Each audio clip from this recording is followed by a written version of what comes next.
ನಮಸ್ಕಾರಕ್ಕೆ. ಧ್ಯಾನ ತುಂಬಾ ಅದ್ಭುತವಾಗಿತ್ತು.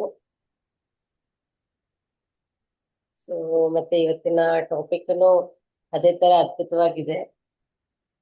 ಕಳೆದ 5 ದಿನದಿಂದ ನಾವು ಆಹಾರದ ಪದ್ಧತಿ ಬಗ್ಗೆನೇ ತಿಳ್ಕೊಳ್ತಾ ಇದ್ದೀವಿ. ಯಾವ ತರದ ಆಹಾರ ತಗೋಬೇಕು, ಹೇಗ್ ತಗೋಬೇಕು ಅನ್ನೋದನ್ನ ಪತ್ರಿಕೆಯವರು ತುಂಬಾ ಅದ್ಭುತವಾಗಿ ವಿವರಿಸಿದ್ದಾರೆ. ಅದನ್ನ ನಮ್ಮ ಎಲ್ಲಾ ಮಾಸ್ಟರ್ಸ್ ಇಲ್ಲಿ ತಿಳಿಸ್ಕೊಟ್ಟಿದ್ದಾರೆ. ಮೊದಲನೇದಾಗಿ ನಾವು ಶಾಕಾಹಾರನೇ ತಗೋಬೇಕು. ಶಾಕಾಹಾರ ಯಾಕೆ ತಗೋಬೇಕು ಅನ್ನೋದನ್ನ ತಿಳಿಸಿದೀವಿ. ಮತ್ತೆ ಈ ಒಂದು ರೈಟ್ ಫುಡ್ ಆದ್ರೂನುವೆ ಯಾವ ತರ ತಗೋಬೇಕು. ಬೇಯಿಸಿದ್ದ ಫುಡ್ ತಗೊಂತೀವಂದ್ರೆ ನಾವು ಆ ಮೂಮೆಂಟ್ ಅಲ್ಲೇ ನಾವು ಅಡಿಗೆ ಮಾಡ್ಕೊಂಡು ಊಟ ಮಾಡ್ಬೇಕು. ಫ್ರಿಜ್ ಅಲ್ಲಿ ಇಟ್ಕೊಂಡು ಮತ್ತೆ ಇನ್ನೊಂದ್ ದಿನ ತಿನ್ನೋದು ಈ ತರದೆಲ್ಲ ತಿನ್ಬಾರ್ದು ಅಂತ ಭತ್ರಿಜಿ ಅವ್ರು ತಿಳಿಸಿದ್ದಾರೆ. ಅದನ್ನ ಸುಬ್ರಹ್ಮಣ್ಯ ಸರ್ ತುಂಬಾ ಅದ್ಭುತವಾಗಿ ವಿವರಿಸಿದ್ದಾರೆ. ಮತ್ತೆ ಇನ್ನ ಒಂದೇನು ಬೆಳ್ಳುಳ್ಳಿ ತಿನ್ಬಾರ್ದು, ಮಶ್ರೂಮ್ ತಿನ್ಬಾರ್ದು, ಮತ್ತೆ ಓವನ್ ಅಲ್ಲಿ ಅಡ್ಗೆನ ಬೇಯಿಸಿ ತಿನ್ಬಾರ್ದು. ಅದರಿಂದ ಏನೇನ್ ಪರಿಣಾಮಗಳು ಬರುತ್ತೆ ಅನ್ನೋದನ್ನು ತಿಳಿಸಿದ್ದಾರೆ. ಮತ್ತೆ ನೆನೆ ಮೇಡಮ್ ಹೇಳಿದ್ದಾರೆ ಮಿತಾಹಾರ ತಗೋಬೇಕು, ಯುಕ್ತಾಹಾರ ತಗೋಬೇಕು, ಮತ್ತೆ ನಿರಾಹಾರಿಗಳಿರ್ಬೇಕು ಅಂತ ಹೇಳಿ.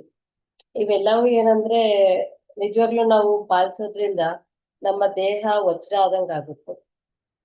ನಮ್ಮ ಆತ್ಮ ಎಷ್ಟು ವರ್ಷ ಬೇಕಿದ್ರು ಈ ದೇಹದಲ್ಲಿ ಚೆನ್ನಾಗಿ ಎಂಜಾಯ್ ಮಾಡ್ಕೊಂಡಿರುತ್ತೆ.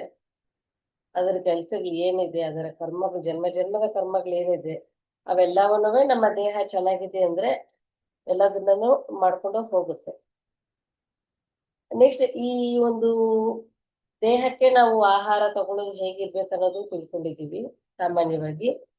ಈಗ ನಮ್ಗೆ ಏನಾದ್ರೂ ರೋಗಗಳು ಬಂದಾಗ ನಾವು ಯಾವ ತರ ಆಹಾರ ತಗೋಬೇಕು ಅನ್ನೋದನ್ನ ಈಗ ತಿಳ್ಕೊಳ್ತಾ ಹೋಗೋಣ. ಸಹಜವಾಗಿ ಮನುಷ್ಯನ ದೇಹದಲ್ಲಿದ್ದಾಗ ರೋಗ ಬರೋದನ್ನೋದು ಸಹಜ. ಆ ರೋಗಕ್ಕೆ ನಮ್ಗೆ ಆಹಾರ ಹೇಗಿರ್ಬೇಕು ಅನ್ನೋದನ್ನ ಇವತ್ತಿನ ವಿಷಯ. ಇಲ್ಲಿ ಆಯುರ್ವೇದದಲ್ಲಿ ಒಂದು ಸೂತ್ರ ಇದೆ, ಲಂಕಣಂ ಪರಮ ಔಷಧಂ ಅಂತ. ಸೊ ಇಲ್ಲಿ ಲಂಕಣಂ ಅಂದ್ರೆ ಏನಂದ್ರೆ ನಾವು ನಿರಾಹಾರಿಗಳಾಗಿ ಇರ್ಬೇಕು. ಇಲ್ಲಿ ಔಷಧ ಅಂದ್ರೇನೆ ಒಂದು ಔಷಧಿ, ಆದ್ರೆ ಇಲ್ಲಿ ಪರಮ ಔಷಧ ಅಂತ ಹೇಳ್ತಿದ್ದಾರೆ. ಪರಮ ಅಂದ್ರೆ ವಿಶೇಷವಾದ ಔಷಧ, ಅದೇ ಹೈಯೆಸ್ಟ್ ಮೆಡಿಸಿನ್. ಸೊ ಲಂಕಣಂ ಅನ್ನೋದು, ಲಂಕಣಂ ಏನಂದ್ರೆ ಉಪವಾಸ ಇರೋದು, ನಿರಾಹಾರಿಗಳಾಗಿ ನಾವು ಇರೋದೇ ಈ ಲಂಕಣಂ. ನಮ್ಗೆ ಏನಾದ್ರೂ ರೋಗ ಬರ್ಬೇಕು ಅಂದ್ರೆ ನಾವು ಯಾವ ಫುಡ್ ತಗೋಬೋದಂದ್ರೆ ಲಂಕಣಂ, ಉಪವಾಸ, ಯಾವುದೇ ಫುಡ್ ತಗೋಬಾರ್ದು. ನೆಕ್ಸ್ಟ್ ನೋಡಿ, ಇಲ್ಲಿ ನಮ್ಮ ದೇಹ, ನಾವು ಅಂದ್ರೆ ತ್ರಿಕರಣಗಳು, ಇವು ಏನೇನ್ ಬರುತ್ತೆ ಅಂದ್ರೆ ಶರೀರ ಮತ್ತೆ ಮನಸ್ಸು ಬುದ್ಧಿ ಮೂರಿದಾವೆ.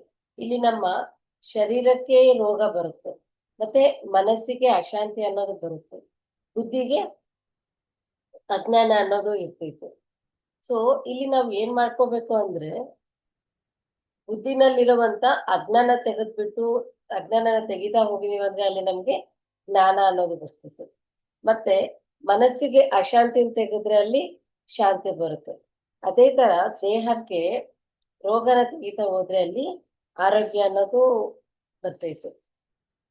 ಇಲ್ಲಿ ನಾವು ತಿಳ್ಕೊಬೇಕಾಗಿರೋದೇನಂದ್ರೆ ಶರೀರಕ್ಕೆ ರೋಗ ಬಂದ್ರೆ ಏನ್ ತಿನ್ಬೇಕು ಅಂತ, ಏನು ತಿನ್ನಬಾರ್ದು, ನಾವಲ್ಲಿ ಮಾಡ್ಬೇಕಾಗಿರೋದು ಲಂಕಣ. ತುಂಬಾ ಜನ ನಮಗೆ ಬರೋದೇನಂದ್ರೆ ಏನಾದ್ರೂ ರೋಗ ಬಂದೈತೆ ಅಂದ್ರೆ ಇಮಿಡಿಯೇಟ್ ಆಗಿ ಅದು ತಿನ್ನು ಇದು ತಿನ್ನು, ಏನೇನೋ ಕೆಮ್ಮು ಬಂದ್ರೆ ಕೆಮ್ಮಿಗೆ ಮೆಣಸಿನ್ನು ಪುಟಾಣಿ ತಿನ್ನು, ಮತ್ತೆ ಶುಂಠಿ ಕಾಫಿ ಕುಡಿ, ಡಿಫ್ರೆಂಟ್ ನಾವು ತಿಳ್ಕೊಂಡ್ ಬಂದಿದೀವಿ. ಬಟ್ ಗುರುಗಳು ಹೇಳ್ತಿದ್ದಾರೆ, ಗುರುಗಳೆಲ್ಲ ಇದ್ರಲ್ಲಿ ಆಯುರ್ವೇದದಲ್ಲೂ ಹೇಳಿದ್ದಾರೆ, ಮತ್ತೆ ಭಗವದ್ಗೀತೆಯಲ್ಲಿ ಶ್ರೀಕೃಷ್ಣನು ಹೇಳಿದ್ದಾರೆ, ಲಂಕಣಂ ಅನ್ನೋದು ಪರಮ ಔಷಧ. ಯಾವುದೇ ರೋಗಕ್ಕಾದ್ರೂ ಹೈಯೆಸ್ಟ್ ಮೆಡಿಸಿನ್ ಅಂದ್ರೆ ಲಂಕಣಂ, ನಿರಾಹಾರಿಗಳಾಗಿರೋದು. ನೆಕ್ಸ್ಟ್ ನಾವಿಲ್ಲಿ ಲಂಕಣ ಮಾಡ್ತಾ ಇದ್ರೆ ಎಲ್ಲಾ ತರದ ರೋಗಗಳನ್ನು ಹೋಗ್ತವೆ. ಈಗ ಪತ್ರಿಕೆ ಅವರು ಹೇಳ್ತಿದ್ದಾರೆ, ಈ ಲಂಕಣ ಮಾಡ್ತಾ ಇದ್ದಾಗ ನಮ್ಗೆ ಸಣ್ಣದಾಗಿ ರೋಗಗಳು ಬರ್ತಾವಲ್ವಾ, BP, ತಲೆನೋವು, ಹೊಟ್ಟೆ ನೋವು, ಸಣ್ಣ ರೋಗಗಳು ಅಷ್ಟೇ ಅಲ್ಲ, ಈ ಒಂದು ಲಂಕಣ ಮಾಡ್ತಾ ಇರೋದ್ರಿಂದ ಕ್ಯಾನ್ಸರ್ ಎಂಬ ಅತಿ ದೊಡ್ಡ ರೋಗನೂ ಹೋಗುತ್ತೆ ಅಂತ ಬಿಟ್ಟು ಪತ್ರಿಜಿ ಅವರು ಹೇಳ್ತಾ ಇದ್ದಾರೆ. ಮತ್ತೆ ಇಲ್ಲಿ ನಾವು ಈ ಲಂಕಣ ಮಾಡ್ತಾ ಇರೋದ್ರಿಂದ ನಮ್ಗೆ ಯಾವುದೇ ತರದ ಥೆರಪಿಗಳು ಡಾಕ್ಟರ್ ಹತ್ರ ಹೋಗೋದೇ ಆಗ್ಲಿ ಅವಶ್ಯಕತೆ ಇರೋದಿಲ್ಲ. ಈಗ ಕ್ಯಾನ್ಸರ್ ಬಂದಿದೆ ಅಂದ್ರೆ ಹೋಗ್ಬಿಟ್ಟು ಕಿಮೋಥೆರಪಿ ಅವೆಲ್ಲ ಮಾಡಿಸ್ತೀವಿ. ಬಟ್ ಲಂಕಣ ಮಾಡೋದ್ರಿಂದ ಆ ಒಂದು ಕಿಮೋಥೆರಪಿಗಳಾಗ್ಲಿ ಅದು ಯಾವ್ದೂನು ಬೇಕಾಗಿರೋದಿಲ್ಲ. ಮತ್ತೆ ನಮ್ಗೆ ಈ ರೋಗಗಳೆಲ್ಲ ಹೆಂಗೆ ಬರ್ತಿದಾವೆ ಅಂದ್ರೆ ನಾವು ಮಾಂಸಾಹಾರ ತಗೊಂಡು ತಿಂದು ತಿಂದು ತಿಂದು ತಿಂದು ಮತ್ತೆ ಅಷ್ಟು ಅಯುಕ್ತಾಹಾರ ತಗೊಳ್ತಾ ಇರೋದ್ರಿಂದ ನಮ್ಗೆ ಈ ಒಂದು ರೋಗಗಳನ್ನೋದು ಬರ್ತಾ ಇರ್ತವೆ. ನಾವು ಎಷ್ಟು ಈ ಒಂದು ಅಯುಕ್ತ ಆಹಾರ ತಿಂದಿದೀವಿ ಮತ್ತೆ ಎಷ್ಟು ಇದು ಮಾಂಸಾಹಾರ ತಿಂದಿದೀವಿ ಎಷ್ಟು ಜನ್ಮಗಳಲ್ಲಿ ಅನ್ನೋದು ನಮ್ಗೆ ಯಾವುದೇ ತರದ ಒಂದು ಅಂದಾಜು ಅನ್ನೋದನ್ನು ಇರೋದಿಲ್ಲ. ಮತ್ತೆ ನಾವ್ ಇನ್ನೊಂದು ಏನ್ ಮಾಡ್ತೀವಿ, ನಮ್ಗೆ ರೋಗ ಬಂದಿದೆ ಅಂದ್ರೆ ನಾವು ತುಂಬಾ ಸುಲಭವಾಗಿ ಕಂಪ್ಲೇಂಟ್ ಮಾಡ್ಬಿಡ್ತೀವಿ. ಅಯ್ಯೋ ನನಗೆ ಬರ್ಬೇಕಿತ್ತು ಈ ರೋಗ, ನಾನು ಎಷ್ಟು ಪುಣ್ಯ ಮಾಡಿದ್ದೀನಿ, ಎಷ್ಟು ದಾನ ಮಾಡಿದ್ದೀನಿ, ಎಷ್ಟು ಸೇವೆ ಮಾಡಿದ್ದೀನಿ ಅಂತದ್ದು ನನಗೆ ಈ ರೋಗ ಬಂದ್ಬಿಟ್ಟೈತಲ್ಲಪ್ಪ, ದೇವ್ರೇ ಇಲ್ಲ, ನ್ಯಾಯಕ್ಕೆ ಏನೋ ಏನು ತುಂಬಾ ಈಸಿಯಾಗಿ ಇರ್ತೀವಿ, ನ್ಯಾಯಕ್ಕೆ ಬೆಲೆನೇ ಇಲ್ಲ, ಯಾರು ಒಳ್ಳೆತನದಿಂದ ಇರ್ತೀವಿ, ನಮ್ಗೆ ಇಷ್ಟೊಂದು ರೋಗಗಳು ಬರ್ತವೆ ಅಂತ ಹೇಳ್ಬಿಟ್ಟು ತುಂಬಾ ಅಂದ್ರೆ ತುಂಬಾ ಸುಲಭವಾಗಿ ನಾವು ಕಂಪ್ಲೇಂಟ್ ಮಾಡ್ತಾ ಇರ್ತೀವಿ. ಆದ್ರೆ ನಾವು ಎಷ್ಟು ಅಯುಕ್ತ ಎಷ್ಟು ಮಿತಿ ಇರ್ದಿರ ನಾವು ತಿಂದ್ಬಿಟ್ಟಿದೀವಿ, ಏನಂದ್ರೆ ಅದನ್ನ ಹೊಟ್ಟೆ ಒಳಗಡೆ ಹಾಕೊಂತಿದೀವಿ, ಅದು ಎಲ್ಲದರ ಎಫೆಕ್ಟೇ ನಮ್ಮ ದೇಹದಲ್ಲಿ ಕಾಣುವಂತ ರೋಗಗಳು. ಎಲ್ಲದಕ್ಕೂ ಒಂದು ಕಾರಣ ಅನ್ನೋದಿರ್ತೈತೆ, ಕಾರಣ ಇರ್ದಿರ ಯಾವುದೇ ನಡೆಯೋದಿಲ್ಲ. ಒಂದು ರೋಗ ಬಂದಿದೆ ಅಂದ್ರೆ ಅದಕ್ಕೂ ಕಾರಣ ಇದೆ, ರೋಗ ಇಲ್ಲ ಅಂದ್ರೆ ಅನಾರೋಗ್ಯವಾಗಿದ್ದೀವಿ ಅಂದ್ರೆ ಅದಕ್ಕೂ ಕಾರಣ ಇದೆ. ಇದಕ್ಕೆ ಸಾರ್ ಒಂದು ಎಕ್ಸಾಂಪಲ್ ಹೇಳ್ತಾರೆ. ಈಗ ನಮ್ ಕಾಲಿಗೆ ಮುಳ್ಳು ಕುಚ್ಕೊಂತೈತೆ, ಮುಳ್ಳು ಕುಚ್ಚಿದಾಗ ಅವಾಗ ನಾವು ಏನ್ ಮಾಡ್ಬೇಕು ಹೇಳಿ, ಮುಳ್ಳನ್ನ ತೆಗ್ದಾಕ್ ಬಿಡ್ಬೇಕು. ಯಾವಾಗ ನಾವು ಆ ಮುಳ್ಳನ್ನ ತೆಗೆದ್ಬಿಟ್ರೆ ಅದು ಗಾಯ ಅನ್ನೋದು ವಾಸಿ ಆಗುತ್ತೆ, ನೋವು ಅನ್ನೋದು ಹೋಗ್ಬಿಡ್ತೈತೆ. ಅದನ್ನ ಬಿಟ್ಟು ನಾವು ಮುಳ್ಳನ್ನ ಹಂಗೆ ಬಿಟ್ಟು ಆ ಕಾಲೊಳಗಡೆನೆ ಬಿಟ್ಟು ನೋವಾಗಿದೆ ನೋವಾಗಿದೆ ನೋವಿದೆ ಅಂತ ಬಿಟ್ಟು ನಾವು ಅನ್ಕೊಂತ ಇರೋದ್ರಿಂದ ಉಪಯೋಗ ಇರೋದಿಲ್ಲ. ಸೊ ಮುಳ್ಳು ಕುಚ್ಕೊಂಡಾಗ ನಾವು ಫಸ್ಟ್ ಆ ಮುಳ್ಳನ್ನ ತೆಗೆದ್ ಬಿಡ್ಬೇಕು. ಅದೇ ತರ ಈಗ ನಮ್ಗೆ ಒಂದು ರೋಗ ಅನ್ನೋದು ಬಂದಿದೆ ಅಂದ್ರೆ ಆ ರೋಗಕ್ಕೆ ಕಾರಣ ಏನು, ನಮ್ಮ ಒಂದು ಅಯುಕ್ತಾಹಾರ ಮತ್ತೆ ಅಮಿತಾಹಾರ. ಸೊ ಯಾವಾಗಾದ್ರೆ ನಾವು ಅವುಗಳನ್ನ ನಾವು ತೆಗೆದಾಕ್ ಬಿಡ್ತೀವಿ, ಅವಾಗ ನಾವು ಆರೋಗ್ಯವಾಗಿರ್ತೀವಿ. ಇಲ್ಲಿ ನಮ್ಗಿರೋದೇನು ಅಮಿತಾಹಾರ ತಗೊಂಡ್ಬಿಟ್ಟಿರ್ತೀವಿ. ಸೊ ಆ ಒಂದು ಆಹಾರನ ನಾವು ತೆಗಿಬೇಕು. ಆಹಾರನ ತೆಗಿಯೋದು ಹೇಗೆ ಅಂದ್ರೆ ಒಂದೇ ಲಂಕಣ. ಅದಕ್ಕೆ ತುಂಬಾ ತುಂಬಾ ತುಂಬಾ ಸರಿ ಹೇಳಿದ್ದಾರೆ ಈ ಸಂದೇಶನ, ಲಂಕಣಂ ಪರಮ ಔಷಧಂ ಅಂತ. ನಾವು ಮಾಡ್ಬೇಕಾಗಿರೋದು ಲಂಕಣಂ, ಉಪವಾಸ, ನಿರಾಹಾರಿಗಳಾಗಿ ಇರ್ಬೇಕು. ಇಲ್ಲಿ ನೋಡಿ, ಎಷ್ಟು ದಿನ ನಾವು ಉಪವಾಸ ಇರ್ಬೇಕು ಅಂದ್ರೆ 5 ದಿನ ಇರೋಣ, 6 ದಿನ ಇರೋಣ, 10 ದಿನ ಇರೋಣ, ಎಷ್ಟು ದಿನ ಆಗುತ್ತೋ ನಾವು ಅಷ್ಟು ದಿನ ನಾವು ಉಪವಾಸ ಇರ್ಬೋದು. ಉಪವಾಸ ಇರೋದು ಇದೇನೋ ನಿರಾಹಾರಿಗಳಿರೋದು ದೊಡ್ಡ ಕಷ್ಟ ಏನೋ ಅಲ್ಲ. ನಾವು ಇಲ್ಲಿ ನಿರಾಹಾರಿಗಳಾಗಿ ಇರ್ತೀವಿ, ಅದು ಇರಕ್ಕಾಗುತ್ತಾ, ಮತ್ತೆ ಅದರಿಂದ ಮತ್ತೆ ರೋಗ ಬರುತ್ತೆ. ಮತ್ತೆ ಇನ್ನೊಂದೇನು ನಮ್ ತುಂಬಾ ತುಂಬಾ ಜನದ ಮಾತಲ್ಲಿ ಕೇಳೋದೇನಂದ್ರೆ ಊಟ ಮಾಡಿಲ್ಲ ಅಂದ್ರೆ ಗ್ಯಾಸ್ಟ್ರಿಕ್ ಬರುತ್ತೆ ಅಂತ. ಇದ್ಯಾವುದೂ ಆಗೋದಿಲ್ಲ. ನಾವು ಲಂಕಣದಲ್ಲಿ ನಿರಾಹಾರಿಗಳಾಗಿದ್ದಾಗ ಯಾವುದೇ ತರದ ರೋಗನೂ ಬರಲ್ಲ, ನಾವು ಸಾಯೋದು ಇಲ್ಲ. ಮನುಷ್ಯನ್ಗೆ ಅತಿ ಹೆಚ್ಚು ಭಯ, ತಿಂದಿಲ್ಲ ಅಂದ್ರೆ ಏನಾಗ್ತೇನೋ. ಸೊ ಯಾವುದೇ ತರ ಭಯನೂ ಬೇಕಾಗಿಲ್ಲ. ನಮಗೆ ರೋಗ ಇದೆಯಂದ್ರೆ ನಮಗೆ ಒಳ್ಳೆ ಔಷಧ ಅಂದ್ರೆ ಹೈಯೆಸ್ಟ್ ಮೆಡಿಸಿನ್ ಅದು ಲಂಕಣಂ. ಮತ್ತೆ ಇದ್ ನೋಡಿ, ಲಂಕಣಂ ಅನ್ನೋದು ನಮ್ಮ ಗುರುಗಳು ಅದು ಸುಮ್ಮನೆ ಹೇಳಿರೋ ಮಾತಲ್ಲ. ಅದು ಅವೆಲ್ಲ ಈ ಲಂಕಣಂ ಅನ್ನೋದು ತುಂಬಾ ಅಂದ್ರೆ ತುಂಬಾ ಅದ್ಭುತವಾದ ವಿಷಯ. ಇವು ಗೋಲ್ಡನ್ ವರ್ಡ್ಸ್ ನಮ್ಗೆ. ಲಂಕಣಂ ಹೇಗಿರ್ಬೇಕು, ಲಂಕಣಂ ಇರ್ಬೇಕು ಅನ್ನೋದೇ ಒಂದು ಗೋಲ್ಡನ್ ವರ್ಡ್. ಆ ಪದನೂ ನಮ್ಗೆ ತುಂಬಾ ಯಾರು ತಿಳಿಸ್ಕೊಟ್ಟಿಲ್ಲ. ಉಪವಾಸ ಇರ್ಬೇಕನ್ನೋದನ್ನವೇ ಯಾರು ಹೇಳ್ಕೊಟ್ಟಿಲ್ಲ. ಎಷ್ಟೊತ್ತುನುವೆ ನಾವ್ ಏನ್ ತಿನ್ಬೇಕು, ಹೆಂಗೆ ತಿನ್ಬೇಕು ಅನ್ನೋದನ್ನ, ಎಷ್ಟೆಷ್ಟು ತಿನ್ಬೇಕು ಅನ್ನೋದನ್ನ ಹೇಳ್ಕೊಟ್ಟಾರ ಬಿಟ್ರೆ ತಿಂದೇ ಇರಪ್ಪ, ನಿರಾಹಾರಿಗಳ ಈಗ ಆಗಿರಪ್ಪ ಅಂತ ಬಿಟ್ಟು ಹೇಳಿರೋದು ಯಾರು ಇಲ್ಲ. ಅದು ನಮ್ಮ ಪತ್ರಿಜಿ ಅವರು ಇದನ್ನವೇ ಒಂದು ಪ್ರಶ್ನೆದು ಶಾಕಾಹಾರಿಗಳಾಗಿ ಅಂತ ಹೇಳಿ ತುಂಬಾ ಗಟ್ಟಿಯಾಗಿ ಹೇಳಿದ್ದಾರೆ. ಈ ತರದ ಮಾತನವೇ ಯಾವ ಸೊಸೈಟಿನಲ್ಲಿ ಯಾವ ಮಾಸ್ಟರ್ನು ಅಷ್ಟು ಗಟ್ಟಿಯಾಗಿ ಹೇಳಲಿಲ್ಲ.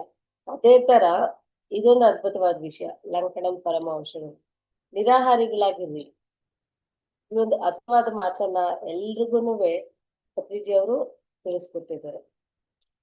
ಮತ್ತೆ ಸಾರ್ ಹೇಳ್ತಾರೆ, ಇದು ಪಿರಮಿಡ್ ಸ್ಪಿರಿಚುವಲ್ ಸೊಸೈಟಿ ಸ್ಟಾರ್ಟ್ ಆದಾಗ ಪತ್ರಿಜಿ ಅವರು ಎಲ್ರಿಗೂ ಹೇಳ್ತಿದ್ದಂತೆ ಈ ವಿಷಯನ, ಲಂಕಣಂ ಮಾಡಿ ನಿರಾಹಾರಿಗಳಾಗಿರ್ರಿ ಅಂತ ಹೇಳಿ ಪ್ರತಿಯೊಬ್ಬರಿಗೂ ಅಭ್ಯಾಸ ಮಾಡ್ತಿದಾರಂತೆ. ಅದೇ ಹೆಂಗೆ ಒಂದಿನ ಅಲ್ಲ, ಒಂದು 7 days ನಿರಾಹಾರಿಗಳಾಗಿರ್ರಿ ಅಂತ ಹೇಳಿ ಎಲ್ಲಾ ಮಾಸ್ಟರ್ಸ್ಗೂ ಅವಾಗ ಅಭ್ಯಾಸ ಮಾಡ್ಸಿದಾರಂತೆ ಸ್ಟಾರ್ಟಿಂಗ್ ಅಲ್ಲಿ. ಮತ್ತೆ ನಮ್ಮ ಪತ್ರಿಜಿ ಅವ್ರನ್ನೂ ನಾವು ಕೇಳಿದೀವಿ, 1 ವರ್ಷ ಸಂಪೂರ್ಣವಾಗಿ ನಿರಾಹಾರಿಗಳಾಗಿದ್ದಾರೆ, ಬರೀ ಸೂಪ್ ತಗೊಂತ ಇದ್ರಂತೆ ಅವಾಗ 1 ವರ್ಷ ಪೂರ್ತಿ. ಆ ಒಂದ್ ಸಂದರ್ಭದಲ್ಲಿ ಎಲ್ಲಾ ಊರಲ್ಲೂ ಎಲ್ರು ಸೂಪ್ ಮಾಡೋದನ್ನ ಕಲ್ತಿದ್ದಾರೆ ಅಂತ ಕೇಳ್ಪಟ್ಟೆ ನಾನು. ಸೊ ಅವರು ಸುಮ್ನೆ ನಿರಾಹಾರಿಗಳಾಗಿರ್ರಿ, ಲಂಕಣಂ ಮಾಡಿ ಅಂತ ಅವ್ರು ಸುಮ್ನೆ ಯಾರಿಗೂ ಬರೀ ಬಾಯಿ ಮಾತಾಗಿ ಹೇಳಲಿಲ್ಲ, ಅವ್ರು ಎಲ್ಲರ ಹತ್ರನು ಅಭ್ಯಾಸ ಮಾಡಿಸಿದ್ದಾರೆ. ಪ್ರಾಕ್ಟೀಸ್ ಅನ್ನೋದು ತುಂಬಾ ಅಂದ್ರೆ ತುಂಬಾ ಮುಖ್ಯ. ಅವ್ರು ಹೇಳಿ ಸುಮ್ನೆ ಆಗ್ಲಿಲ್ಲ, ಪ್ರಾಕ್ಟೀಸ್ ಮಾಡಿಸ್ತಾ ಬಂದಿದ್ದಾರೆ. ಮತ್ತೆ ಇನ್ನ ಒಂದು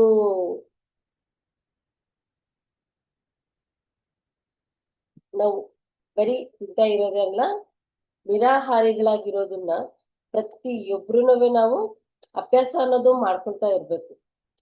ವಾರದಲ್ಲಿ 1 ದಿನ ಇಲ್ಲ ವಾರದಲ್ಲಿ 3 ದಿನ ಊಟ ಮಾಡೋದು, 3 ದಿನ ಉಪವಾಸ ಇರೋದು, 1 ದಿನ ಮೌನ ಇರೋದು, ಈ ತರ ಒಂದೊಂದೊಂದೊಂದು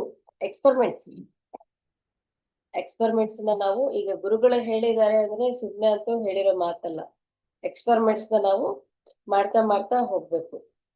ಮತ್ತೆ ಈಗ ನೋಡಿ, ನಾವು ಯಾವಾಗ ಈ ಲಂಕಣಂ ಮಾಡ್ತೀವಿ, ನಿರಾಹಾರಿಗಳಾಗಿರ್ತೀವಿ, ಅವಾಗ ನಮ್ಮ ದೇಹ ತಿನ್ನಾಗಿರುತ್ತೆ. ನಾವು ಲಂಕಣಂ ಮಾಡಿಲ್ಲ, ಸುಮ್ನೆ ಅಮಿತಾಹಾರ ತಗೊಳ್ತಾನೆ ಇದೀವಿ ಅಂದ್ರೆ ದೇಹ ಚಿಕ್ಕಾಗಿರುತ್ತೆ. ಮತ್ತೆ ನಾವು ರೋಗಗ್ರಸ್ತರಾಗಿದ್ದೀವಿ ಅಂದ್ರೆ ದೇಹಕ್ಕೆ ಲಂಕಣ ಎಂಬುದೇ ಪರಮ ಔಷಧ, ಹೈಯೆಸ್ಟ್ ಔಷಧ. ನೆಕ್ಸ್ಟ್ ಇಲ್ಲಿ ನಾವು ಲಂಕಣಂ ಮಾಡ್ಬೇಕು ಅಂದ್ರೆ ನಮ್ಗೆ ಎಷ್ಟು ರೋಗ ಇದೆಯೋ ಅಷ್ಟು ನಾವು ಲಂಕಣಂ ಮಾಡ್ಬೇಕು. ಈಗ ಚಿಕ್ಕದಾಗಿ ತಲೆನೋವು ಬಂದಿದೆ ಅಂದ್ರೆ ತಲೆನೋವು ಹೋಗೋವರೆಗೂ ಲಂಕಣಂ ಮಾಡ್ಬೇಕು, ತಲೆನೋವು ಹೋಗೋವರೆಗೂ ನಾವು ನಿರಾಹಾರಿಗಳಾಗಿರ್ಬೇಕು. ಹೊಟ್ಟೆ ನೋವು ಬಂದಿದೆ ಅಂದ್ರೆ ಅದು ಹೋಗೋವರೆಗೂ ನಾವು ನಿರಾಹಾರಿಗಳಾಗಿರ್ಬೇಕು. ಈಗ ಅದೇ ತರ ಕ್ಯಾನ್ಸರ್ ಬಂದಿದೆ ಅಂದ್ರೆ ಆ ಒಂದು ಹೊಟ್ಟೆ ಒಳಗಡೆ ಇರೋ ಒಂದು ಕ್ಯಾನ್ಸರ್ ಕಂಪ್ಲೀಟ್ ಆಗಿ ಕ್ಯಾನ್ಸರ್ ಕಣಗಳು ಹೋಗೋವರೆಗೂ ನಾವು ನಿರಾಹಾರಿಗಳಾಗಿರ್ಬೇಕು. ಇದರಲ್ಲಿ ಒಬ್ಬ ಡಾಕ್ಟರ್ ಹೇಳಿರುವಂತ ಒಂದು ಮೆಸೇಜ್ ನಾನು ನಿಮ್ಮೆಲ್ಲರ ಜೊತೆ ಶೇರ್ ಮಾಡ್ಕೊಂತೀನಿ. ನಾವು ಯಾವಾಗ ಈ ತರ ಲಂಕಣಂ ಮಾಡ್ತೀವಿ, ನಿರಾಹಾರಿಗಳಾಗಿರ್ತೀವಿ, ಅವಾಗ ನಮ್ಮ ದೇಹ ಏನ್ ಮಾಡುತ್ತಂದ್ರೆ ನಮ್ಮ ಒಳಗಡೆ ಏನೇನಾದ್ರೆ ಬೇಡದೇ ಇರುವಂತ ಕಣಗಳು ಬೆಳ್ಕೊಂಡು ಹೋಗಿರ್ತವೆ. ಒಂದು ಈಗ ಎಕ್ಸಾಂಪಲ್ಗೆ ಕ್ಯಾನ್ಸರ್ ಅಂತಾನೆ ತಗೊಳ್ತಿದೀವಿ ಟಾಪಿಕ್. ಆ ಕ್ಯಾನ್ಸರ್ ಕಣಗಳು ಎಲ್ಲ ನಮ್ಮ ದೇಹದಲ್ಲಿ ಫಾರ್ಮ್ ಆಗ್ತಾ ಬಂದಿರ್ತವೆ. ಮತ್ತೆ ಇನ್ನೊಂದು ಥೈರಾಯ್ಡ್ ತಗೊಂಡಾಗ ಥೈರಾಯ್ಡ್ ಗ್ಲ್ಯಾಂಡ್ಗೆಲ್ಲಾನು ಅದರ ಕಣಗಳೆಲ್ಲಾನು ನಮ್ಮ ದೇಹದಲ್ಲಿ ಡಿಫ್ರೆಂಟ್ ಪಾರ್ಟ್ಸ್ ಅಲ್ಲಿ ಬೆಳೀತಾ ಹೋಗಿರ್ತವೆ. ಮತ್ತೆ ಇನ್ನೊಂದು ಫ್ಯಾಟ್, ಬೊಜ್ಜು ದೇಹದಲ್ಲಿ ಒಂದೇ ಕಡೆನೇ ಬೆಳೆಯಲ್ಲ, ಎಲ್ಲಾ ಕಡೆನೂ ಬೆಳೀತಾ ಹೋಗಿರ್ತಿತ್ತು. ನಾವ್ ಯಾವಾಗ ಈ ಲಂಕಣಂ ಮಾಡ್ತೀವಿ, ನಿರಾಹಾರಿಗಳಾಗಿರ್ತೀವಿ, ಅವಾಗ ನಮ್ಮ ದೇಹದಲ್ಲಿ ಪ್ರತಿಯೊಂದು ಕಣಗಳನ್ನ ಅದು ತಿಂತಾ ಹೋಗ್ಬಿಡ್ತಿತ್ತು. ಯಾವ್ದು ಊಟ ಇರಲ್ವಲ್ಲ, ನಮ್ಮ ದೇಹ ಆ ಒಂದು ಅನ್ವಾಂಟೆಡ್ ಕಣಗಳನ್ನೆಲ್ಲ ತಿನ್ಕೊಂಡು ಅದನ್ನೆಲ್ಲ ಕಂಪ್ಲೀಟ್ ಆಗಿ ಕ್ಲಿಯರ್ ಮಾಡ್ಬಿಡುತ್ತೆ. ಸೊ ಹಾಗಾಗಿ ನಮ್ಮಲ್ಲಿ ಎಷ್ಟು ರೋಗ ಇದೆಯೋ ನಾವು ಅಷ್ಟು ಉಪವಾಸ ಮಾಡ್ಬೇಕು, ನಿರಾಹಾರಿಗಳಾಗಿ ಇರ್ಬೇಕು. ಅದಕ್ಕೆ ಸಾರ್ ಹೇಳ್ತಾರೆ, ನಮ್ಗೆ ಎಷ್ಟು ರೋಗ ಇದ್ರೆ ನಾವು ಅಷ್ಟು ಲಂಕಣಂ ಮಾಡ್ಬೇಕು ಅಂತ. ಸೊ ಈ ಒಂದು ಲಂಕಣಂ ಅನ್ನೋದು ತುಂಬಾ ಅಂದ್ರೆ ತುಂಬಾ ಮುಖ್ಯವಾದ ಔಷಧ.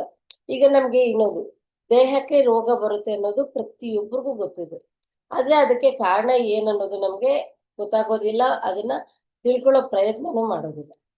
ದೇಹಕ್ಕೆ ರೋಗ ಬಂದಾಗ ನಾವೇನ್ ಮಾಡ್ತೀವಿ, ಯಾವ ಡಾಕ್ಟರ್ ಹತ್ರ ಹೋಗೋಣ, ಇಲ್ಲ ಅಂದ್ರೆ ಏನ್ ತಿನ್ನೋಣ, ಏನ್ ಕುಡಿಯೋಣ, ಬರೀ ಇವೇ ಯೋಚನೆಗಳೇ ಬಂದ್ಬಿಡ್ತದೆ. ಬಟ್ ಈಗ ಇದಕ್ಕೂ ಮುಂಚೆ ಎಕ್ಸಾಂಪಲ್ ಹೇಳಿದ್ನಲ್ವಾ, ಮುಳ್ಳು ಕುಚ್ಕೊಂಡಾಗ ಮುಳ್ಳು ತೆಗಿಬೇಕು ಅಂತ. ಅದೇ ತರ ನಮ್ಗೆ ರೋಗ ಬಂದಿದೆ ಅಂದ್ರೆ ಅದ್ರ ಕಾರಣ ತಿಳ್ಕೊಂಡ್ಬಿಟ್ಟು ಆ ರೋಗಕ್ಕೆ ಇರೋ ಕಾರಣನ ನಾವು ತೆಗೆದ್ ಬಿಡ್ಬೇಕು. ನಾವು ಎಷ್ಟು ಅಯುಕ್ತ ಆಹಾರ, ಎಷ್ಟು ಮಾಂಸನ ಎಷ್ಟೆಷ್ಟು ಜನ್ಮಗಳಿಂದ ನಾವು ತಿನ್ಕೊಂಡ್ ಬಂದಿದ್ದೇವೆ, ಎಲ್ಲದರ ಪ್ರಭಾವನೆ ಈಗ ನಮ್ಮ ದೇಹದ ಮೇಲೆ ಬಿದ್ದಿರುವಂತ ಕಾಣಿಸ್ಕೊಂತಿರುವಂತ ಈ ರೋಗಗಳು. ಸೊ ಅದು ಎಲ್ಲದನ್ನೂ ನಾವು ಕಂಪ್ಲೀಟ್ ಆಗಿ ತೆಗೆದ್ ಬಿಡ್ಬೇಕು, ರಿಮೂವ್ ಮಾಡ್ಬಿಡ್ಬೇಕು. ಅದಕ್ಕೆ ನಾವು ಹೇಗೆ ತೆಗಿತೀವಿ ಅಂದ್ರೆ, ಒಂದು ನಾವು ನಿರಾಹಾರಿಗಳಾಗಿ ಇರೋದ್ರಿಂದನವೇ ಈ ಎಲ್ಲಾ ರೋಗಗಳನ್ನ ನಾವು ಕ್ಲಿಯರ್ ಮಾಡ್ಕೊಳ್ಳಿಕ್ಕೆ ಆಗುತ್ತೆ.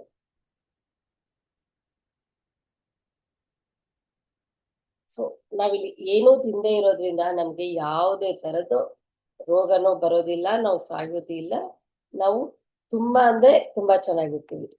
ಒಂದು ನಿರಾಹಾರಿಗಳಾಗಿರೋದ್ರಿಂದ, ಈ ಲಂಕಣಂ ಅನ್ನೋದು ಮಾಡೋದ್ರಿಂದ. ಯಾಕಂದ್ರೆ ಹೇಳಿದಾರಲ್ಲ, ಲಂಕಣಮಯ ಹೈಯೆಸ್ಟ್ ಮೆಡಿಸಿನ್ ಅಂತ ಆಯುರ್ವೇದದಲ್ಲೇ ಹೇಳಿದ್ದಾರೆ. ಇಲ್ಲಿ ನಾವು ಇನ್ನ ಒಂದ್ ಏನ್ ಮಾಡ್ಬೇಕು ಅಂದ್ರೆ, ಸರ್ ಇದ್ರಲ್ಲಿ ಇನ್ನೊಂದು ಎಕ್ಸಾಂಪಲ್ ಕೊಡ್ತಿದ್ದಾರೆ. ನಾವು ಚೆಸ್ ಆಡ್ತಾ ಇರೋವಾಗ ಚೆಸ್ ಎಲ್ಲಿ ಮುಗಿಯುತ್ತೆ ಹೇಳಿ? ರಾಜನ ಹಿಡ್ಕೊಂಡಾಗ ಚೆಸ್ ಅನ್ನೋದು ಮುಗಿತೀವಿ. ನಾವು ಏನ್ ಮಾಡ್ತೀವಿ, ಡೈರೆಕ್ಟ್ ಆಗಿ ಇಲ್ಲಿ ಚೆಸ್ ಯಾರಂದ್ರೆ ನಾವು ನಿರಾಹಾರಿಗಳಾಗಿರೋದು, ಅಲ್ಲ ಸಾರಿ, ರಾಜ ಇಲ್ಲಿ ನಿರಾಹಾರಿಗಳಾಗಿರೋದು. ಅದೇ ನಮ್ಮ ಹೈಯೆಸ್ಟ್ ಮೆಡಿಸಿನ್ ಲಂಕಣಂ. ನಾವು ಡೈರೆಕ್ಟ್ ಆಗಿ ಲಂಕಣಂ ಹಿಡ್ಕೋಬೇಕು. ನಾವು ಅದು ಡೈರೆಕ್ಟ್ ಆಗಿ ರಾಜನ ಹತ್ರ ಹೋಗ್ತೀರಾ, ಒಬ್ಬೊಬ್ರ ಹತ್ರನೇ ಒಂದೊಂದು ಸುತ್ತಾಡ್ಕೊಂಡು ನಾವು ಹೋಗ್ತಾ ಇರ್ತೀವಿ. ಹೋಗಕ್ಕೂ ಮುಂಚೆ ಈ ಅಡ್ಡಿಗಳೆಲ್ಲಾ ಪಾನ್ಸ್ ಇರ್ತವೆ, ಸೈನಿಕರು ಇರ್ತಾರೆ, ಬೇರೆ ಎಲ್ಲರೂ ಬರ್ತಿರ್ತಾರೆ. ಬಟ್ ಅಲ್ಲಿ ನಮ್ಗೆ ನಾವು ಆಟ ಮುಗಿಸ್ಬೇಕು ಅಂತ ಹೇಳ್ಬಿಟ್ಟು ಅಂದಾಗ ನಾವು ಡೈರೆಕ್ಟ್ ಆಗಿ ಚೆಸ್ ಅಲ್ಲಿ ರಾಜನೇ ಇಟ್ಕೋಬೇಕು. ಅದೇ ತರ ನಮ್ಗೆ ರೋಗಗಳು ಬಂದಿದ್ದಾವೆ ಅಂದಾಗ ನಾವು ಮಾಡ್ಬೇಕಾಗಿರೋದು ಲಂಕಣಂ. ಇದು ಲಂಕಣಂ ಅನ್ನೋದು ನನ್ನ ಫೇವ್ರೆಟ್ ಸಬ್ಜೆಕ್ಟ್ ಅಂತಾನೆ ಹೇಳ್ಬೇಕು. ಯಾಕಂದ್ರೆ ನಾನು ತುಂಬಾ ಲಂಕಣಂ ಮಾಡ್ತಾ ಇರ್ತೀನಿ. ವರ್ಷಕ್ಕೆ ಮಿನಿಮಮ್ 41 days ಕಂಪಲ್ಸರಿ ನಾನು ಮಾಡ್ತಾ ಬರ್ತಿದ್ದೀನಿ. ಈ ಲಂಕಣಮಲ್ಲೂ ನಾನು ಡಾಕ್ಟರ್ಸ್ ಹೇಳಿರೋ ಮಾತುಗಳನ್ನ ಕೇಳಿದ್ದೀನಿ, ಮತ್ತೆ ಡಾಕ್ಟರ್ಸ್ಗೆ ವಿರುದ್ಧವಾಗಿ ಹೋಗಿನೂ ನಾನು ಎಕ್ಸ್ಪೆರಿಮೆಂಟ್ಸ್ ತುಂಬಾ ಮಾಡಿದೆ. ನನ್ನ ಒಂದು ಎಕ್ಸ್ಪೀರಿಯನ್ಸ್ ನಾನು ಶೇರ್ ಮಾಡ್ಕೊಂತೀನಿ ಇಲ್ಲಿ. ನನ್ನ ಎಕ್ಸ್ಪೀರಿಯನ್ಸ್ ಜೊತೆಗೆ ನಮ್ಮ ಪಿರಮಿಡ್ ಸ್ಪಿರಿಚುವಲ್ ಸೊಸೈಟಿನಲ್ಲಿ ಎಷ್ಟೋ ಜನ ನಿರಾಹಾರಿಗಳಿದ್ದಾರೆ. ಜಾಸ್ಮೋಹಿನ್ ಮೇಡಮ್ ಅಂತ ಆಸ್ಟ್ರೇಲಿಯಾದವರು ಪಿರಮಿಡ್ ವ್ಯಾಲಿಗೆ ಪ್ರತಿ ವರ್ಷ ಗ್ಲೋಬಲ್ ಕಾಂಗ್ರೆಸ್ಗೆ ಬರ್ತಾ ಇರ್ತಾರೆ. ಆಕೆ ನಾನ್ ಧ್ಯಾನಕ್ಕೆ ಬಂದಿದ್ದು 2008ರಲ್ಲಿ. ಅವಾಗಿಂದನೇ ಕೇಳಿದ್ದೀನಿ ಆಕೆ ನಿರಾಹಾರಿಗಳಾಗಿದ್ದಾರೆ ಅಂತ. ಅಂದ್ರೆ ಅದಕ್ಕೂ ಮುಂಚೆನೆ ಯಾವಾಗ್ಲೂ ಸ್ಟಾರ್ಟ್ ಮಾಡಿದ್ದಾರೆ ಅವರು. ಸುಮಾರು ಒಂದು 17-18 ವರ್ಷದಿಂದ ಆ ಮೇಡಮ್ ಏನು ಯಾವುದೇ ತರದ ಫುಡ್ ತಗೊಂತಿಲ್ಲ. ಅವರು ಎಷ್ಟು ಆಕ್ಟಿವ್ ಆಗಿ ಓಡಾಡ್ತಾರೆ, ಎಷ್ಟು ಚೆನ್ನಾಗಿ ಮಾಡ್ತಾರೆ ಅನ್ನೋದನ್ನ ನಾನು ಪಿರಮಿಡ್ ವ್ಯಾಲಿನ ಅವ್ರನ್ನ ಡೈರೆಕ್ಟ್ ಆಗಿ ನೋಡಿದ್ದೀನಿ. ಮತ್ತೆ ಎಷ್ಟೋ ಜನ ಧ್ಯಾನಿಗಳಾಗ್ಲಿ, ಯೋಗಿಗಳೇ ಆಗ್ಲಿ, ಎಲ್ಲೋ ಹಿಮಾಲಯಸ್ ಅಲ್ಲಿ ಹೋಗಿ ಉಪವಾಸ ಇರ್ತಿಲ್ಲ, ನಮ್ಮ ಮಧ್ಯನೇ ಇದು ಈ ಪ್ರಪಂಚದಲ್ಲೇ ಜೀವನ ಮಾಡ್ತಾ ಅವರವರ ದಿನನಿತ್ಯ ಕೆಲಸಗಳನ್ನ ತುಂಬಾ ಆಕ್ಟಿವ್ ಆಗಿ ಕೆಲಸಗಳೆಲ್ಲ ಮಾಡ್ಕೊಂತಾನೆ ಅವರು ಉಪವಾಸ ಅನ್ನೋದು ಮಾಡ್ತಾನೆ ಇದ್ದಾರೆ, ನಿರಾಹಾರಿಗಳಾಗಿದ್ದಾರೆ. ಅಂದ್ರೆ ಅವ್ರಿಗೆ ಗೊತ್ತಿದೆ ಊಟದಲ್ಲಿ ಏನೂ ಇಲ್ಲ, ಇರೋದೆಲ್ಲ ವಿಶ್ವಶಕ್ತಿಯಲ್ಲೇ ಅಂತ. ಸೊ ಹಾಗಾಗಿ ಅವರು ನಿರಾಹಾರಿಗಳಾಗಿ ಎಷ್ಟೋ ಸರ್ ಹೇಳೋ ಪ್ರಕಾರ 10,000 ಜನ ಭೂಮಿ ಮೇಲೆ ನಿರಾಹಾರಿಗಳಾಗಿದ್ದಾರೆ, ಅದು ಈ ಪ್ರಾಪಂಚಿಕದಲ್ಲೇ. ಮತ್ತೆ ನನ್ನ ಒಂದು ಅನುಭವನ ನಾನು ಹೇಳಿ ನಾನು ಈ ಒಂದು ಕ್ಲಾಸ್ ನ ಮುಗಿಸ್ತೀನಿ. ನಾವು ಫಸ್ಟ್ 2020ನಲ್ಲಿ ಕರೋನಾ ಟೈಮಲ್ಲಿ 21 days ಫಾಸ್ಟಿಂಗ್ ಮಾಡಿದ್ದೆ. ಅವಾಗ ಸುಮ್ನೆ ಏನೋ ಮನೆಯಲ್ಲಿ ಖಾಲಿಯಾಗಿದ್ದೀವಿ, ಯಾವಾಗ್ಲೂ ನಾರ್ಮಲ್ ಫುಡ್ ತಗೊಂತ ಬೇಜಾರಾಗಿ ಬ್ರೇಕ್ ದ ರೊಟೀನ್ ಅನ್ನೋ ತರ ಕಂಪ್ಲೀಟ್ ಆಗಿ ಸೂಪ್ಗಳು ತಗೋಬೇಕು ಅನ್ಕೊಂಡು ಅವಾಗ ಸ್ಟಾರ್ಟ್ ಮಾಡಿದ್ದು. ಅವಾಗ ಹೇಗಿತ್ತು ಅಂದ್ರೆ, ನಾವು ಪಿರಮಿಡ್ ಪ್ರೆಮಿಸಸ್ ಅಲ್ಲೇ ಇದ್ವಿ. ಆ ಪಿರಮಿಡ್ ಪ್ರೆಮಿಸಸ್ ಅಲ್ಲಿ ಇದ್ದಾಗ ಯಾರು ಕರೋನಾ ಇದ್ದು ಯಾರು ಒಳಗಡೆ ಬರ್ತಿರ್ಲಿಲ್ಲ. ಕಂಪ್ಲೀಟ್ ಆಗಿ ಬೆಳಿಗ್ಗೆ ಪೂರ್ತಿ ನಾವು ಮನೆಯಲ್ಲಿ ಟಿವಿ ನೋಡೋದು, ಸಾರ್ ಮೆಸೇಜಸ್, ಮೂವೀಸ್ ಎಲ್ಲ ನೋಡೋದು, ರಾತ್ರಿ ಹೋಗಿ ಪಿರಮಿಡ್ ಅಲ್ಲೇ ಮಲಗ್ತಿದ್ವಿ. ಆ ಒಂದು ಸಂದರ್ಭದಲ್ಲಿ ಪಿರಮಿಡ್ ಅಲ್ಲಿ ಹೋಗಿ ಒಂದು ಧ್ಯಾನ ಮಾಡ್ಕೊಂಡು ಮಲಗೋದ್ರಿಂದ, ಈ ಒಂದು ಲಂಕಣಂ ಇರೋದ್ರಿಂದ ತುಂಬಾ ಎನರ್ಜೆಟಿಕ್ ಆಗಿರ್ತಿದ್ವಿ. ತುಂಬಾ ಅಂದ್ರೆ ತುಂಬಾ ಹೆಲ್ದಿ ಆಗಿರ್ತಿದ್ದೆ. ಮತ್ತೆ ಆ ಒಂದು ಆಕ್ಟಿವ್ನೆಸ್ ಚೆನ್ನಾಗಿತ್ತು. ಸೊ ಅದು ಆದ್ಮೇಲೆ ನೆಕ್ಸ್ಟ್ ಇನ್ನೊಂದು ವರ್ಷ 41 ಡೇಸ್ ಸ್ಟಾರ್ಟ್ ಮಾಡೋಣ ಅಂತ 21 ಅಲ್ಲಿ 41 ಡೇಸ್ ನಾನು ಉಪವಾಸ ಮಾಡಿದೆ. ನಾನು ಉಪವಾಸ ಇದ್ದೀನಿ ಅಂತ ಹೇಳಿದ ತಕ್ಷಣ ಎಲ್ಲ ನಮ್ಮ ಫ್ರೆಂಡ್ಸ್ ನನ್ನನ್ನ ಅದೇ ಫಾಸ್ಟಿಂಗ್ ಮುಗಿಸಿದ ಕೂಡಲೇ ನನ್ನನ್ನ ಊಟಕ್ಕೆ ಒಬ್ಬೊಬ್ರು ಒಂದೊಂದು ಮನೆಯಲ್ಲಿ ಒಂದು ಊಟಕ್ಕೆ ಕರೆದಿದ್ರು. ಆವಾಗ ನೋಡಿ ಇಲ್ಲಿ ಲಂಕಣಂ ಮಾಡಿದ್ದೀನಿ, ಕಂಪ್ಲೀಟ್ ಆಗಿ 41 ದಿನ ನಿರಾಹಾರ ಆಗಿದ್ದೀನಿ. ಮತ್ತೆ ಫ್ರೆಂಡ್ಸ್ ಮನೆಗೆ ಕರೆದಿದ್ದಾರೆ ಅಂತ ಹೇಳಿದ ತಕ್ಷಣ ಅವರು ವೆರೈಟಿಯಾಗಿ ಮಾಡಿದ್ದಾರೆ, ಚೆನ್ನಾಗಿ ತಿಂದ್ಬಿಟ್ಟೆ. ಅಲ್ಲಿ ಡೈರೆಕ್ಟ್ ಆಗಿ ಅಮಿತಾಹಾರಕ್ಕೆ ಹೋಗ್ಬಿಟ್ಟೆ. ಅವಾಗ ತಿಂದಾಗ ಲಿಟ್ರಲಿ ಒಂದು 41 ದಿನ ಏನು ನಾನು ಈ ಒಂದು ನಿರಾಹಾರ ಆಗಿದ್ದೆ, ಅದಕ್ಕೂ ಹೆಚ್ಚು ನಾನು ರೋಗ ತಕ್ಕೊಂಡ್ಬಿಟ್ಟೆ. ತುಂಬಾ ಅಂದ್ರೆ ತುಂಬಾನೇ ರೋಗ ಬಂದ್ಬಿಡ್ತು. ತುಂಬಾ ಸಫರ್ ಆಗಿದ್ದೆ ಅವಾಗ.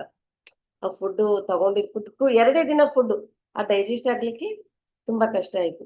ಮತ್ತೆ ಇನ್ನ 1 ವರ್ಷ ಫಾಸ್ಟಿಂಗ್ ಸ್ಟಾರ್ಟ್ ಮಾಡಿದೆ. ಅವಾಗ ಒಬ್ಬ ಡಾಕ್ಟರ್ ನನ್ಗೆ ಸಜೆಸ್ಟ್ ಹೇಳಿದ್ರು, ಒಬ್ಬ ನ್ಯಾಚುರೋಪತಿ ಡಾಕ್ಟರ್, ನಾವ್ ಈ ತರ ನಿರಾಹಾರಿಗಳಾಗಿರ್ಬೇಕಂದ್ರೆ ಡೈರೆಕ್ಟ್ ಆಗಿ ನಾವು ಲಿಕ್ವಿಡ್ಸ್ ಬರಬಾರ್ದು ಅಂತ ಹೇಳಿ, ಫಸ್ಟ್ ನಾವ್ ಏನಾದ್ರೂ ಕುಕ್ಕುಡ್ ಫುಡ್ ತಗೊಂತಿದ್ವಿ ಅಲ್ಲಿಂದ ನಾವು ರಾ ಫುಡ್ ಬರ್ಬೇಕು, ತರಕಾರಿಗಳು ತಗೋಬೇಕು. ಮತ್ತೆ ರಾ ಫುಡ್ ಆದ್ಮೇಲೆ ಲಿಕ್ವಿಡ್ಸ್ ಬರ್ಬೇಕು.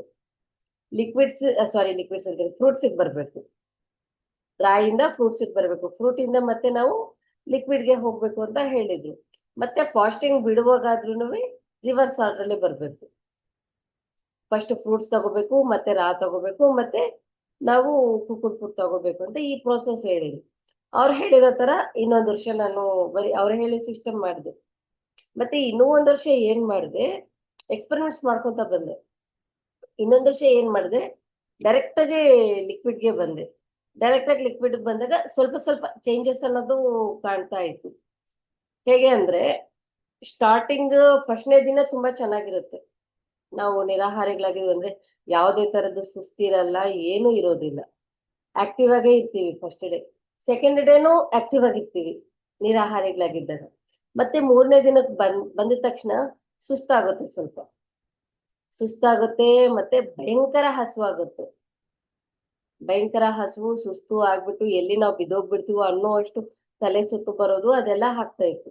ಒಂದು 3-4 ಡೇಸ್, 3rd ಡೇ ಇಂದ ಒಂದು 3-4 ಡೇಸ್ ಇದೇ ಇದೇ ತರನೇ ಇರ್ತಿತ್ತು. ತಲೆ ಸುತ್ತು ಬರೋದು, ತುಂಬಾ ಅಂದ್ರೆ ತುಂಬಾ ಹಸುವಾಗೋದು, ನಿದ್ದೆ ಜಾಸ್ತಿ ಬರೋದು, ಇದೆಲ್ಲ ಆಗುತ್ತೆ. ಆಮೇಲೆ ಒಂದು ನಿಯರ್ಲಿ ಒಂದು 8-9 ಡೇಸ್ ಆದ್ಮೇಲೆ ಅವಾಗ ಬಾಡಿ ಅನ್ನೋದು ಸೆಟ್ ಆಗ್ತಾ ಬರುತ್ತೆ ನಿರಾಹಾರಕ್ಕೆ. ಒಂದೇ ಸರಿ ಇದು ನಮ್ಗೆ ಬಾಡಿನಲ್ಲಿ ಕಂಪ್ಲೀಟ್ ಆಗಿ ಸೆಟ್ ಆಗೋದಿಲ್ಲ. ಯಾಕಂದ್ರೆ ಇಷ್ಟು ದಿನ ನಾವೆಲ್ಲ ತಿನ್ಕೊಂಡ್ ಬಂದಿರ್ತೀವಲ್ವಾ. ಅಮಿತಾಹಾರ ಅನ್ನೋದು, ಅಯುಕ್ತಾಹಾರ ಅನ್ನೋದು ನಮ್ಮ ದೇಹದಲ್ಲಿ ಜಾಸ್ತಿ ಅಂದ್ರೆ ಜಾಸ್ತಿ ಬಂದ್ಬಿಟ್ಟಿದೆ.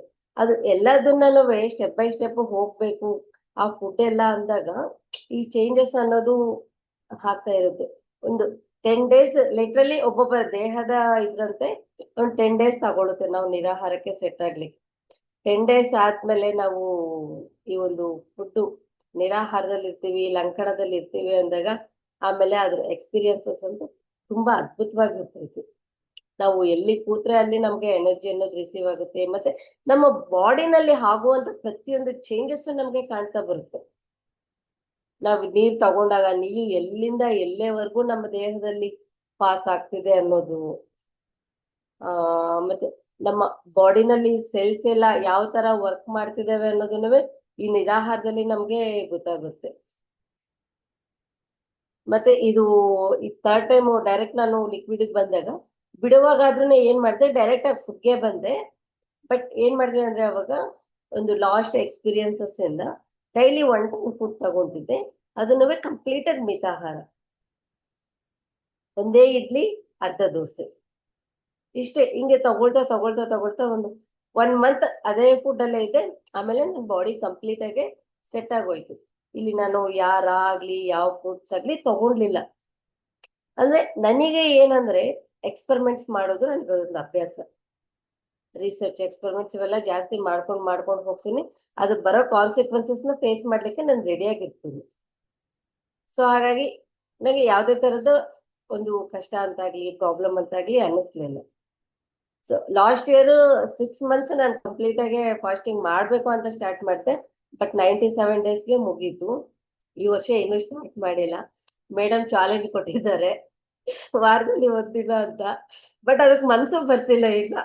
ಮೇಡಮ್ ಥರ್ಸ್ಡೇ ಒಳಗಡೆ ಅಂತಿದ್ದಾರೆ. ಬಟ್ ನೋಡ್ತೀನಿ, ಆದ್ರೆ ಇವತ್ತು ಫಾಸ್ಟಿಂಗ್ ಮಾಡ್ತೀನಿ, ಇಲ್ಲ ಒಂದು ಮೈಂಡ್ ಇದನ್ನ ತಿನ್ನು ಅಂತ ಹೇಳ್ತಿರುತ್ತಲ್ವಾ, ಸೊ ಅದ್ರದ್ದು ಮಾಡ್ತೀನ ಇಲ್ಲ ಅನ್ನೋದು ನಾನು ಹೇಳಲಿಕ್ಕಿಲ್ಲ. ಬಟ್ ಈ ಇಯರ್ ಕಂಪ್ಲೀಟ್ ಆಗಿ 6 ಮಂತ್ಸ್ ಫಾಸ್ಟಿಂಗ್ ಮಾಡೋ ಪ್ಲಾನ್ ಇದೆ. ನೀವೆಲ್ಲರೂ ಸ್ಟಾರ್ಟ್ ಮಾಡಿ ಲಂಕಣಂ. ಸ್ಟಾರ್ಟಿಂಗ್ ಅಲ್ಲಿ 1 ದಿನ ಮಾಡಿ, ಮತ್ತೆ ಹಂಗೆ ಸ್ವಲ್ಪ ದಿನ ಹೋದ್ಮೇಲೆ ವಾರದಲ್ಲಿ 1 ದಿನ ಮಾಡಿ, ಆಮೇಲೆ ಅದನ್ನ ಎಕ್ಸ್ಪೆಂಡ್ ಮಾಡ್ಕೊಂತ ಹೋಗಿ. ಯಾಕಂದ್ರೆ ಇಷ್ಟು ವರ್ಷ ನಾವು ತಿಂದಿರುವಂತ ಅಮಿತಾಹಾರ ಮತ್ತೆ ಅಯುಕ್ತಾಹಾರ ಕಂಪ್ಲೀಟ್ ಆಗಿ ನಾವು ತೆಗೆದ್ ಬಿಡ್ಬೇಕು. ಇಷ್ಟು ಮಾತನ್ನು ಹೇಳಿ ನಾನು ಮುಗಿಸ್ತೀನಿ. ನನಗೆ ಅವಕಾಶ ಕೊಟ್ಟಿರೋದಕ್ಕೆ ಎಲ್ಲ ಧ್ಯಾನಿಗಳಿಗೂ ನಮಸ್ಕಾರ. Thank you.